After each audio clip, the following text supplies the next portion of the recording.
Van inligting. Dis die tema van my boodskap. Ek groet hier uit lekker cool Kimberley uit. Wat 'n fantastiese voorreg vanmôre om te kan sê, dit voel of die hitte so bietjie gebreek is. Dis lekker cool en ons is so dankbaar daarvoor. Geliefde kyker, ek vertrou die Here dat jy 'n baie mooi week gehad het en dat dit 'n baie leersame week vir jou was. Net soos wat dit vir my was. Ons dink baie keer ons is te oud, ons kan nie meer leer nie, maar inteendeel, ons leer elke dag. En net so die belangrikheid van inligting.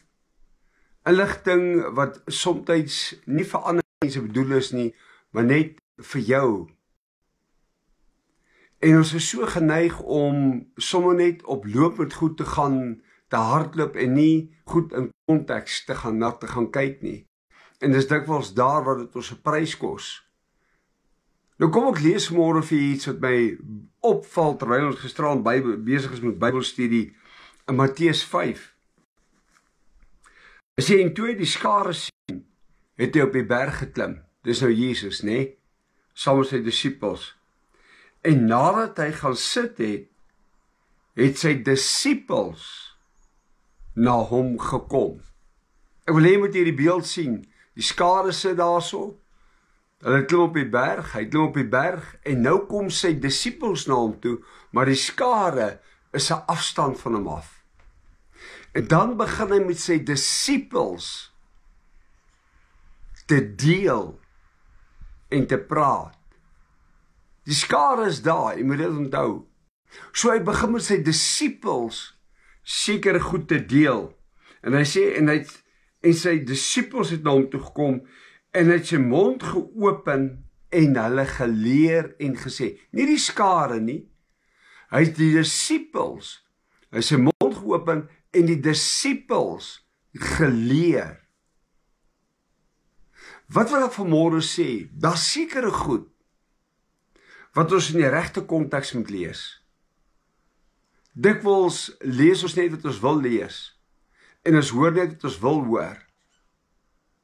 En elke keer wanneer ek na hierdie gedeelte gaan kyk, het ek altyd dit gelees en gesien, maar hy het met die skare gesit en deel, nie inteendeel.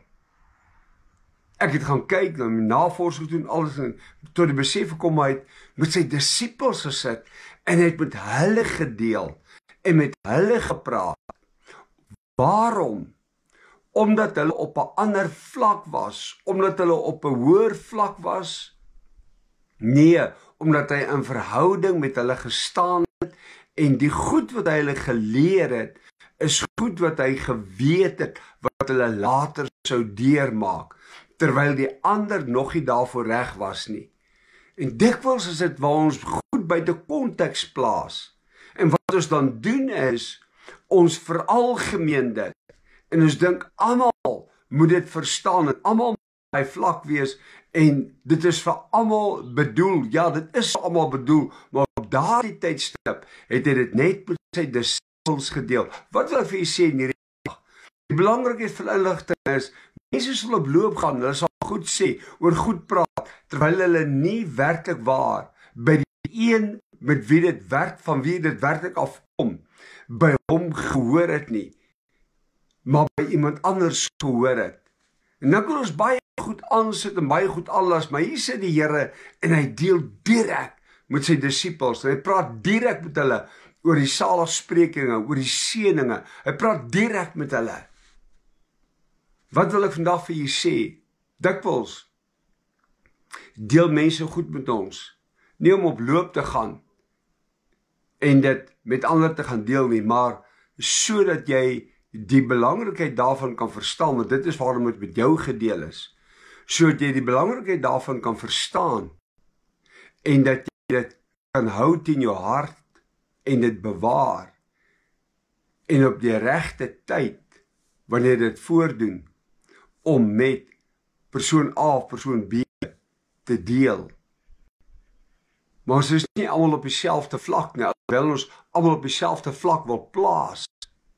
Wil ons kyk en sê, almal is op dieselfde geestelike vlak nie, almal is nie op dieselfde geestelike vlak nie. Dit is waarom die Here dit met die disippels gedeel het en nie met die skare nie. En in hierdie dag wil ek jy sê, wees versigtig met wie jy praat, wees versigtig wat jy wie met wat deel, want dit is nie vir almal bedoel nie. Sodoende beskerm jy nie net jouself nie, maar sodoende beskerm jy 'n goddelike waarde en 'n goddelike beginsel. Mag jy 'n geseënde dag hê, 'n mooi dag, 'n wonderlike dag. Ek hoop dit is ook so lekker koel daar by u, want ek weet nou, wanneer dit reën, dan sê ons dit reën te veel, wanneer dit te min reën, dan kla ons oor die reën. Ek wonder sal die mense ooit tevrede wees, maar wees dankbaar vandag vir wat jy het. En mag die Here jou seën, mag jy gaan in sy wonderlike vrede, en mag jy 'n fantastiese dag beleef, met 'n lied in die hart, met 'n glimlag op die gesig, en sê, hierdie dag gaan ek die beste van maak. Vrede vir u. Ek groet u. Totsiens.